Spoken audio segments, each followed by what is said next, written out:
Hello friends, welcome to bliss cinemas. இன்னைக்கு நம்ம தியேட்டர்ஸில் release ஆயிருக்க டாக்ஸிக் படம் எப்படி இருக்குன்னு பார்க்க போகிறோம். வாங்க வீடியோக்குள்ளே போகலாம். இந்த படம் ஒரு கமர்ஷியல் படமா இல்லை லவ் ஸ்டோரியா இல்லை சைக்கோ படமா அப்படின்ட்டு நமக்கு தெரியல. இப்போ இந்த படத்தோட கதையை பற்றி பார்க்கலாம். படத்தோட ஆரம்பத்திலே பார்த்தீங்கன்னா ஒரு சர்க்கஸ் ஒன்றை காட்டுறாங்க. அங்கே ஒரு லேடி உட்காந்து அவங்க பையனை கூப்பிட்டு, உங்கள் அப்பா உன்னை பார்க்க வராரா, உங்கள் அப்பாவுக்கு பிடிக்காத ஒரு விஷயத்த நான் பண்ணிட்டேன்டா, அதனால அவருக்கு என்ன பார்க்க பிடிக்கலடா, நீ தாண்டா போய் உங்கள் அப்பாவை வெல்கம் பண்ணுண்டா அப்படின்னு சொல்லிட்டு அனுப்புகிறாங்க. அவங்க அப்பாவும் வராரு.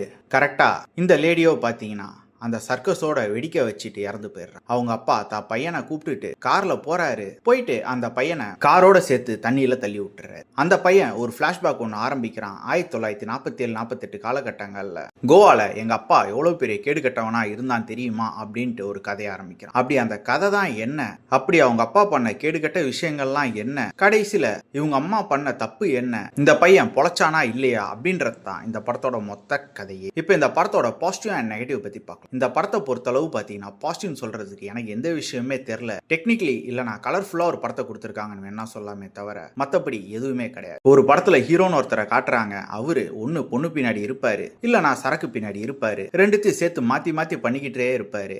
அதை அவரே ஒரு டைலாகா சொல்லவும் செய்வார். ஹீரோயின் ஒரு 4-5 பேர் வருவாங்க. வரவங்க எல்லாமே நம்ம ஹீரோவை பார்த்ததுமே இம்ப்ரெஸ் ஆயிடுவாங்க. அடுத்த சீனுக்கே பெட்டுக்கு போயிடுவாங்க. நயன்தாரா நம்ம ஹீரோக்கு அக்காவா வராங்க. அவங்க 2 பேருக்கு ஒரு சின்ன பிளாஷ்பேக் ஒன்று அங்கங்க காட்டுறாங்க. மற்றபடி பார்த்தீங்கன்னா படத்துல ஒரு 4-5 செட்டு போட்டிருப்பாங்கன்னு நினைக்கிற ஒண்ணு அந்த சர்க்கஸ் செட்டு, இன்னொன்னு அந்த பனி பிரதேசத்துல ஒரு வீடு, அதையும் தாண்டி பார்த்தீங்கன்னா சைனீஸ் ரூஃப் டாப் மாதிரி ஒரு 2-3 இடத்த போட்டு வச்சிருக்காங்க. ஒரு 2-3 தெரு, இதையே சுத்தி சுத்தி தான் படத்தை எடுத்து வச்சிருக்காங்க. ஒரு ஹை பட்ஜெட் படமாவே இருக்கு பார்க்கும். மியூசிக் பொறுத்தளவு பார்த்தீங்கன்னா அவரும் முடிஞ்ச படத்தை காப்பாற்ற ட்ரை பண்ணியிருக்காரு. இருந்தாலுமே பல சீன்கள்ல அவரே தூங்கிட்டாரு போல. அந்த அளவு தான் மியூசிக்கும் பண்ணியிருக்காங்க.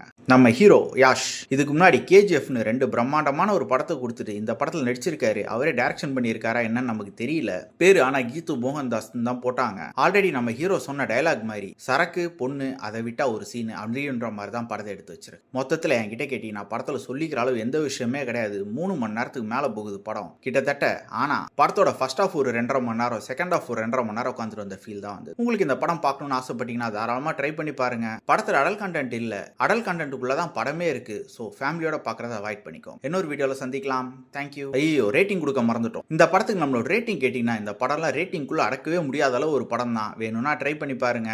இன்னொரு வீடியோல சந்திக்கலாம். தேங்க்யூ.